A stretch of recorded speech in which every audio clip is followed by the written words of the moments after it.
지난 화요일 11월 12일 밤 7시 30분 범어 성당 대망주 홀에서 열린 오카리나 연주회에 다녀왔습니다.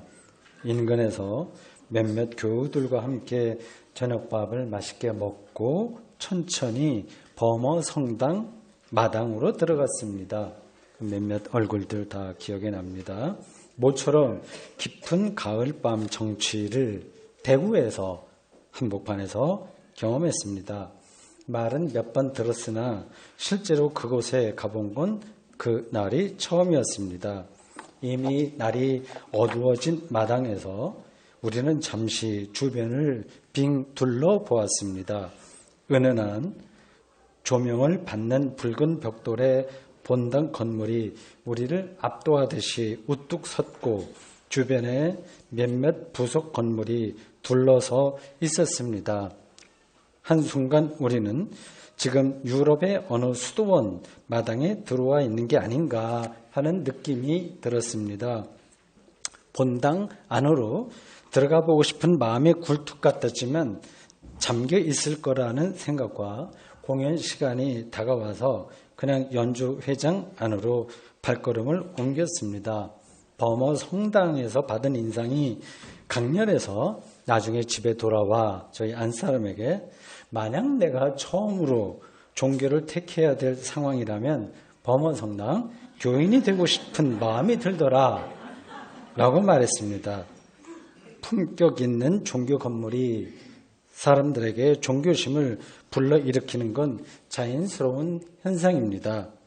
예수님 당시에 예루살렘 성전은 수십 년에 걸쳐서 건축 중이었습니다. 아주 오래 걸렸습니다.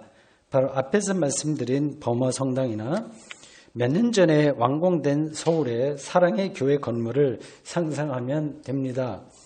예루살렘 성전 안에 잠시 머물고 있는 예수님에게 어떤 사람이 가까이 와서 그 예루살렘 성전 건물에 입에 침이 마르도록 자랑했습니다. 그 건물을요.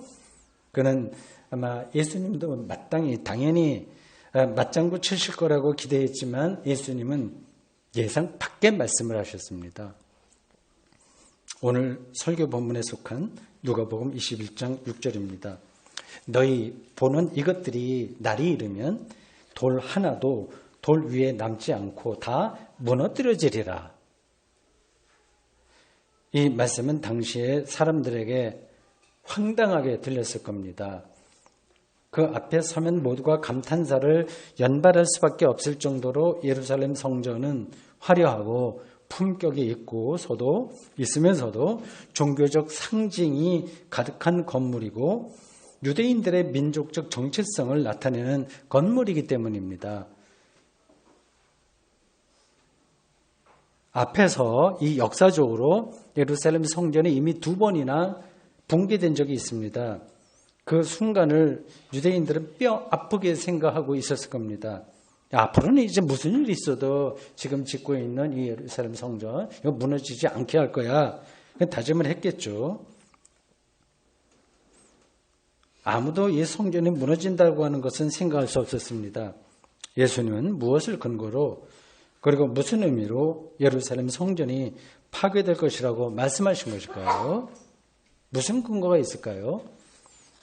아는 분들이 계시겠지만 지금 예수님이 말씀하신 예루살렘 성전, 더 정확하게 얘기하면 제3성전이라 불리는 헤롯 성전은 예수님이 세상을 떠난 지 한 40년쯤 후에 로마 티투스 장군에 의해서 파괴되었습니다. 교회력에 따라서 설교를 하다 보니까 지난주에 이어서 또 성전 파괴에 대해서 말씀을 드리고 있습니다. 로마와 유대 전쟁이 끝난 기원 후 70년 아주 중요한 해입니다. 신약 성경을 이해하는데 그 70년에 이 성전은 그야말로 돌 하나도 돌 위에 남지 않게 되었습니다. 바로 그 시기에 기독교는 유대교에서 벗어나서 독자적인 길을 가게 되었습니다. 그 이전에는 유대교 안에 머물러 있었습니다. 신약 성경에 나오는 네 권의 복음서는 모두 이 기원 후 70년 예루살렘 성전이 무너진 그 이후에 기록된 문서입니다.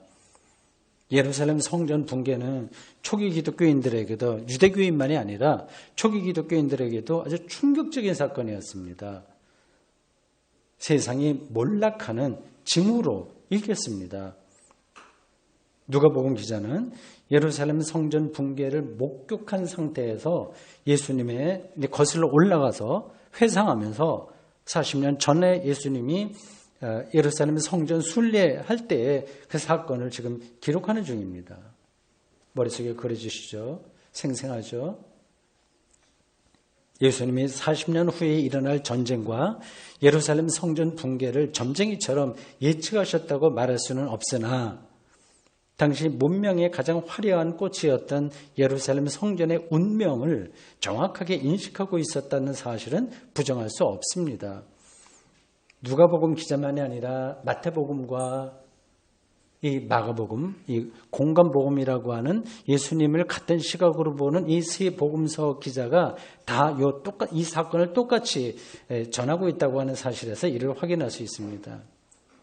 복음서 기자들의 영혼을 사로잡은 생각은 뭐냐?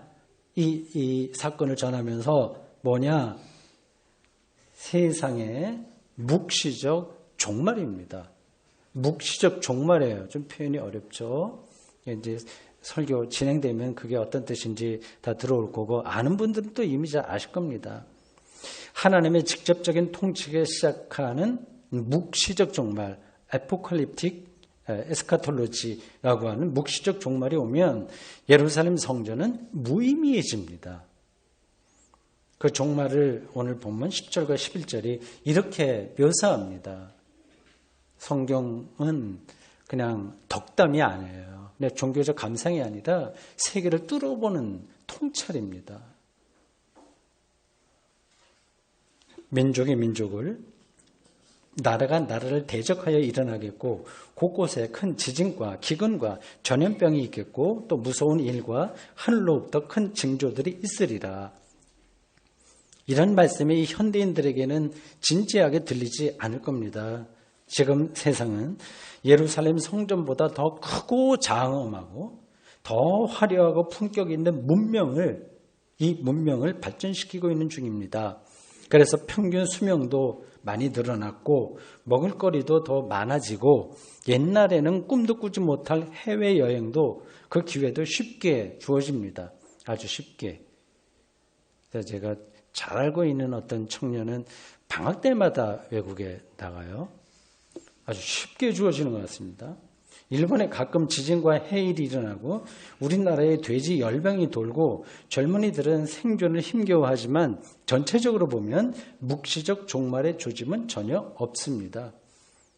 돌 하나도 돌 위에 남지 않는다기보다는 오히려 돌 위에 돌이 차곡차곡 쌓이면서 사람들의 자신감이 넘치고 있으니 예수님의 말씀은 뭔가 2000년 전이라서 그런지 현실감이 떨어지는 것으로 들립니다. 6절에서 예수님은 이 말씀을 하시면서 날이 이르면이라고 분명히 짚으셨습니다.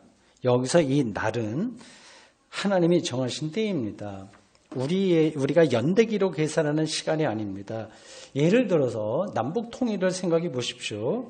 국내외 정치 상황을 종합적으로 고려해서 한 2050년쯤 되면 통일할 수 있다고 분석하는 정치인이나 사회학자가 있을 겁니다. 연대기로 계산하는 거예요. 인공지능이 이런 문제도 푼다면 다른 답을 내겠지요. 성경이 말하는 이 날은 차원이 다른 겁니다. 100년 후일 수도 있고 10년 아닐 수도 있고 당장 내년일 수도 있습니다. 우리는 연극 무대에서 연기하는 배우와 같습니다. 이미 결론이 나온 그 대본, 시나리오인가요? 그걸 다 갖고 연기하는 게 아니라 매번 달라지는 대본에 따라서 연기해야 되는 배우입니다. 그 대본은 감독에 의해서 결정됩니다. 그 연극의 마지막은 감독만 합니다. 감독은 바로 성경이 말하는 역사의 주인이신 하나님이십니다. 하나님은 하나님의 시간에 따라서, 그게 이 날이라고 하는 표현이 갖고 있는 의미인데, 신학 용어로는 카이로스라고, 이 크로노스가 아니라 카이로스라고 하는 그 시간인데 그것에 따라서 우리의 삶과 역사에 개입하십니다. 그러니까 우리 인생을 우리가 내다보지 못한다는 거 다 아시죠? 이를 성경은 하나님의 때라고, 오늘 본문에 따르면 날이라고 표현했습니다. 그런 순간이 오면 돌 하나도 돌 위에 남지 않습니다. 이게 묵시적 종말에 대한 이해입니다. 이런 표현을 들으면 기분 나쁜 분들이 있을 겁니다. 뭐냐, 이게 우리 꼭두각시처럼 대한다는 거냐. 이 세상이 완전히 이렇게 묵시적으로 망하는 거, 이게 하나님의 뜻이냐, 도대체 이게 말이 되지 않는다, 기분 나쁘다, 이렇게 생각할 수 있습니다. 그런 생각은 성경을 피상적으로만 하는 겁니다. 다른 건 접어두고, 돌 하나도 돌이 남지 않는다고 하는 표현이 우리를 좌절시키는 말씀이 아니라고 하는 점만은 제가 분명하게 짚어야 되겠습니다. 묵시적 종말은 물론 두렵긴 합니다. 지진, 기근, 전염병이 창궐하면 누구나 떨지 않을 수 없습니다. 고대인들은 이러한 자연재해를 신의 벌이라고 생각했어요. 징벌이라고 생각했습니다. 이런 자연재해 앞에서 그들은 자신들이 얼마나 무기력한지를 알고 있었습니다. 현대 문명은, 우리가 살고 있는 21세기 현대 문명은 이런 자연재해를 완전하지는 않지만 이미 근대 정신서부터 시작된 건데, 르네상스 이후 모더니즘이라고 하는 그때부터 시작한 건데 완전하지는 않지만 어느 정도 극복했습니다. 지진이나 화산 폭발, 태풍과 폭풍을 예측하기도 하고 발생했을 때 첨단 기술을 통해 빨리 대처합니다. 과학이 충분히 발전하지 못하기에 해결하지 못하는 사건이 있긴 하지만 언젠가는 모든 문제를 해결할 수 있을 거로 사람들은 믿고 그렇게 기대합니다. 그런 기대가 충족될지는 확실하지 않습니다. 요즘 기후변화 문제가 국제관계에서도 크게 주목을 받았습니다.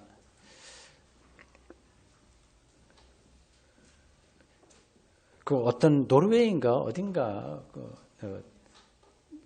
소녀가 그걸 해서 좀 이슈가 됐다고 하죠. 그 지금 되지 않으면 안 해도 됩니다. 예, 이게 전기 상태가 나쁜 것 같네요. 그 동영상 하지 않아도 됩니다. 크게 주목을 받았어요. 현재와 같은 속도로 지구의 평균 기온이 올라가게 되면 빙하가 녹고 해수면이 높아지고 내륙의 많은 부분이 사막화되고 생태계에 큰 혼란이 온다는 겁니다. 지구의 생태가 어떻게 될지를 아무도 예측하지 못합니다. 저는 지금 이 설교 시간에 거시적 차원에서 이 글로벌한 생태계 문제를 말씀드리고 싶지 않습니다. 그런 문제는 개별 기독교인이 우리가 각자가 해결하기 어렵습니다. 이에 관해서는 학자들이 학문적으로 연구하기도 하고 또 여론을 만들어가는 정치 집단도 있습니다. 그들이 해야 됩니다. 기독교의 전체 처지에서는 교단이나 장로교면 장로교, 감리교면 감리교, 성경하면 성공의 이러한 교단이나 남한교회 전체를 대표하는 기관이 사회 선교 관점에서 이런 문제에 대처하는 게 최선입니다. 근데 대처하지 않고 있습니다. 아무 목소리도 없습니다. 물론 개인 기독교인도 문제의 심각성은 당연히 알고 있어야 됩니다. 저는 오늘 본문이 묘사하는 이 묵시적 종말, 생태적 파멸, 이런 것에 관한 메시지를 기독교인 개인, 우리 개인의 실존에서 어떻게 받아들이고 삶의 중심 이슈로 주제로 붙들어야 되는지만 그것만 좀 더 구체적으로 말씀드릴 수 있습니다. 그게 여러분들에게 필요할 겁니다. 즉 개인의 묵시적 종말 신앙이 무엇이냐 하는 질문입니다. 지진과 기근과 전염병과 무서운 일과 하늘의 징조는 오늘 본문에 나열된 건데 오늘 여기 우리 개인의 일상에서 벌어집니다. 아는 분들은 알 겁니다. 땅이 흔들리는 경험은 우리의 삶에서 종종 일어납니다.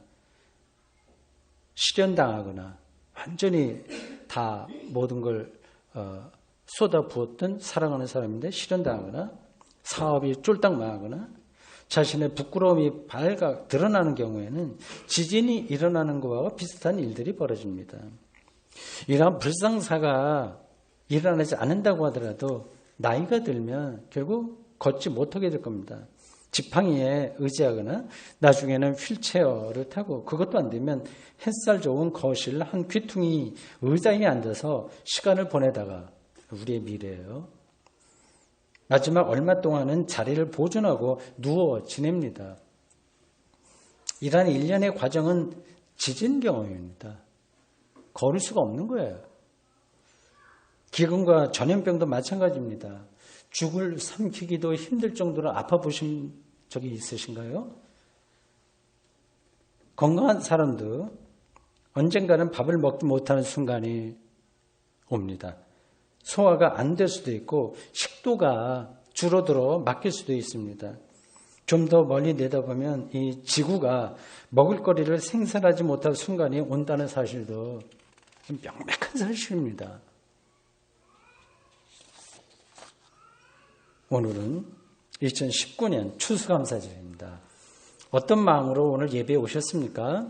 한 해 농사를 잘 지어서 풍년든 것에 대한 감사한 마음이 있을지도 모르겠습니다.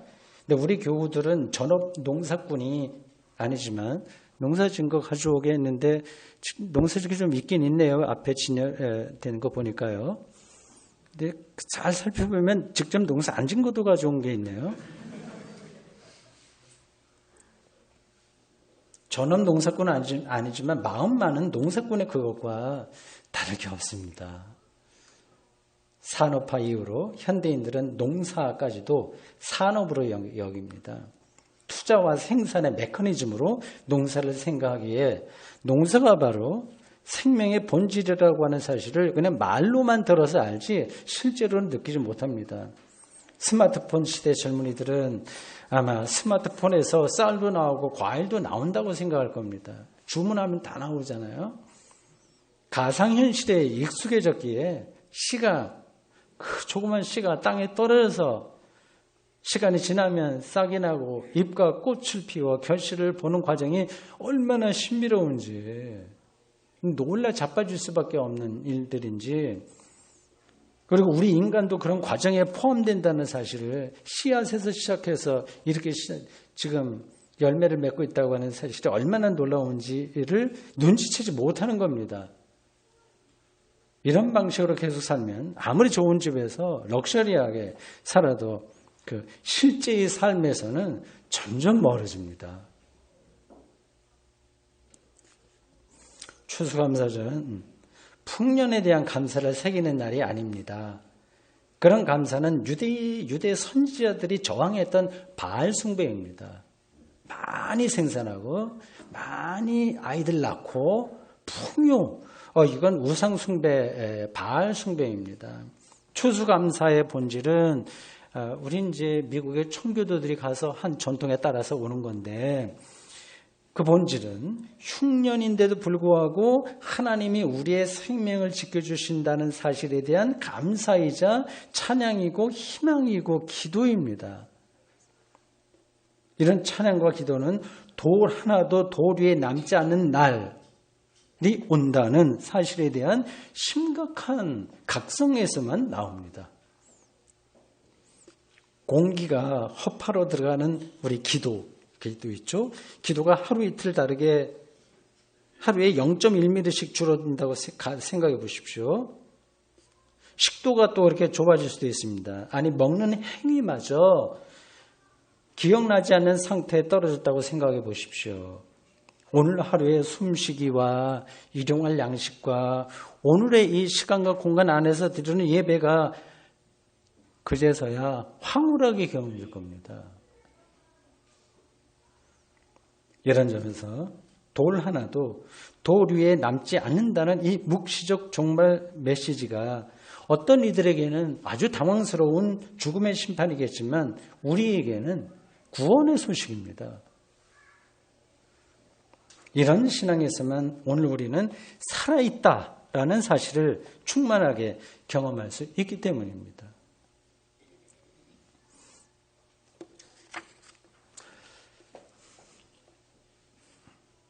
12절은 지진과 기근이라는 묵시적 종말이 시작하면 한 걸음 더 나가서 하는 이야기인데 기독교인들이 박해를 받는다고 했습니다.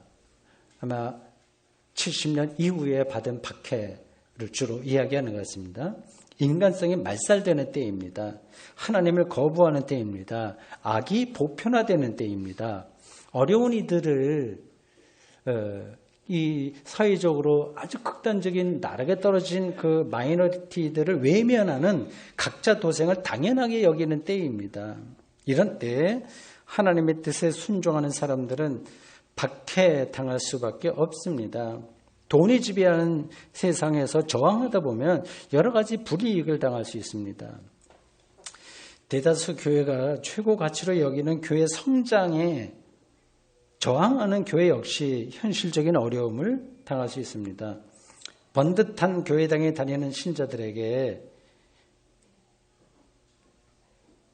대구샘터 교회 신자들은 뭐 지하 월세 교회당에 다니는데 좀 그렇다 이렇게 볼 수 있습니다. 약간 조롱 섞인 말을 들을 수 있죠. 그런데 예수님은 정말 놀라운 말씀을 제자들에게 주셨습니다. 14절과 5절 이렇습니다. 14절과 15절입니다. 아유, 참, 이 말씀이 좋아서요. 제가 설교 준비, 평생 동안 설교하면서 한 사람인데, 나이가 들면서, 설교 하면서 점점 더 은혜가 좀 깊어져요. 저 스스로. 여기, 우리 교회 나온 지 좀 제법 연수가 되는 분들은, 옛날보다 지금 설교를 더 정말 맛깔스럽게 잘하시네. 그런 거 느끼실 겁니다. 정말 새로운 거 느끼는 게 저 목사에게 나타나네. 그런 거 느끼실 거예요. 이 말씀도 그랬습니다. 그러므로 너희는 변명할 것을 미리 궁리하지 않도록 명심하라. 내가 너희의 모든 대적이 능히 대항하거나 변박할 수 없는 구변과 지혜를 너희에게 주리라. 네, 말씀하시네요.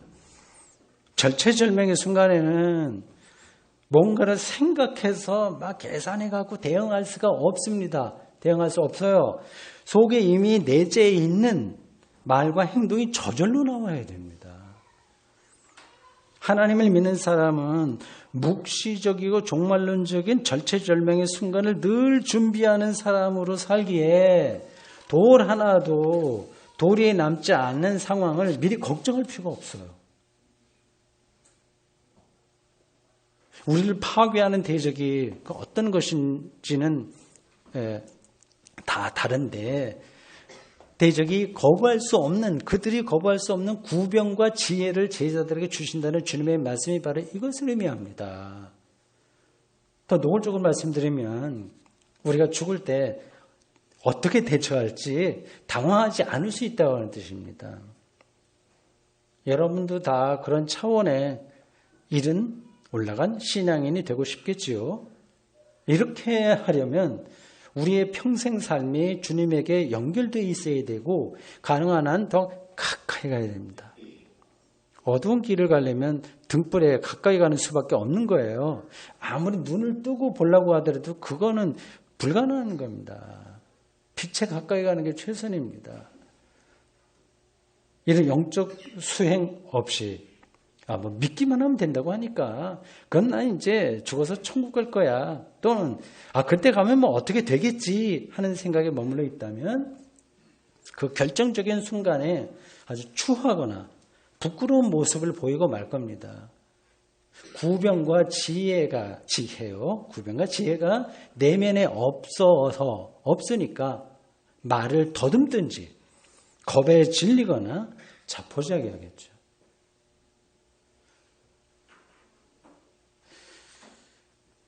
예수님은 제자들에게 마지막으로 18절과 19절에서 결정적으로 큰 위로와 용기가 되는 말씀을 주셨습니다. 저는 이 말씀이 묵시적인 종말을 그 단어 하나 기억해 두세요. 오늘 설교에서 묵시적 종말, 이게 돌 하나도 돌 하나의 그 설교 제목이 가리키는 겁니다. 묵시적 종말을 늘 마음에 두고 사는 우리에게 주는 복음, 요한겔리온, 복된 소식이라고 생각합니다. 들어보십시오. 이 구절이 여러분의 영혼의 공명이 일어나면 여러분은 예수를 실제로 따르는 제자인 게 틀림없습니다. 너희 머리털 하나도 상하지 아니하리라. 너희의 인내로 너희 영혼을 혹은 생명을 얻으리라. 놀라운 말씀입니다. 영혼의 눈이 밝지 않으면 읽혀지지 않는 말씀이기도 합니다.